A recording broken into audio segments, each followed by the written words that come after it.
Holidays అంటే ఇలా కదా ఉండాలి అనిపించింది నాకు ఈరోజు. మీ అందరికీ తెలిసిందే కదా నేను రన్నింగ్ చేస్తూ ఉంటానని చెప్పి. అలాగే ఈరోజు కూడా రన్ వ్లాగ్ చేద్దామని అనుకున్నట్టే నేను రన్నింగ్కి వెళ్లే ముందు చేసే ఫ్యూ స్టెప్స్ రొటీన్ ని కూడా రికార్డ్ చేసుకున్నా, అందరికీ చూపిద్దామని. వీడియోలో కనిపించట్లేదు కానీ హ్యూమిడిటీ వల్ల బయట వేడి చాలా ఎక్కువ ఉంది ఈరోజు. గట్టిగా బాడీని స్ట్రెచ్ చేసి రన్నింగ్ స్టార్ట్ చేశాను అనమాట.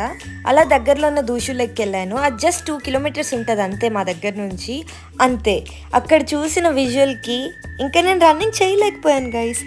ఆల్మోస్ట్ 500 మెంబర్స్ వరకు లేక్ లో ఉన్నారు. పిల్లలు పెద్దోళ్ళు అని తేడా లేకుండా ఫ్యామిలీస్ అందరూ కలిసి వచ్చి వాళ్ళ పెట్స్ ని కూడా తెచ్చుకొని అసలు లేక్ లో స్విమ్మింగ్ చేసుకుంటూ బోటింగ్ చేసుకుంటూ భలే ఎంజాయ్ చేశారు. చూసారా, సీజన్ ఇంకా క్లైమేట్ తో సంబంధం లేకుండా లేక్ ని అంత క్లీన్ గా ఉంచుకున్నారు కాబట్టి ఈ రోజు ఇంత మంది లేక్ లో ఇంత హ్యాపీగా ఎంజాయ్ చేయగలుగుతున్నారు. మళ్ళీ మీరు అనుకుంటున్నారేమో ఇది ఏదో ఊరు చివరి ఉన్న లేక్ అని. కాదు కాదు కాదు, ఇది సిటీ మధ్యలో ఉన్న లేక్ అనమాట. వన్ మోర్ థింగ్ ఏంటి అంటే ఈ లేక్ లో మనం ఏం చేయాలన్నా సరే లైఫ్ జాకెట్స్ మాత్రం పక్కా ఉండాలి.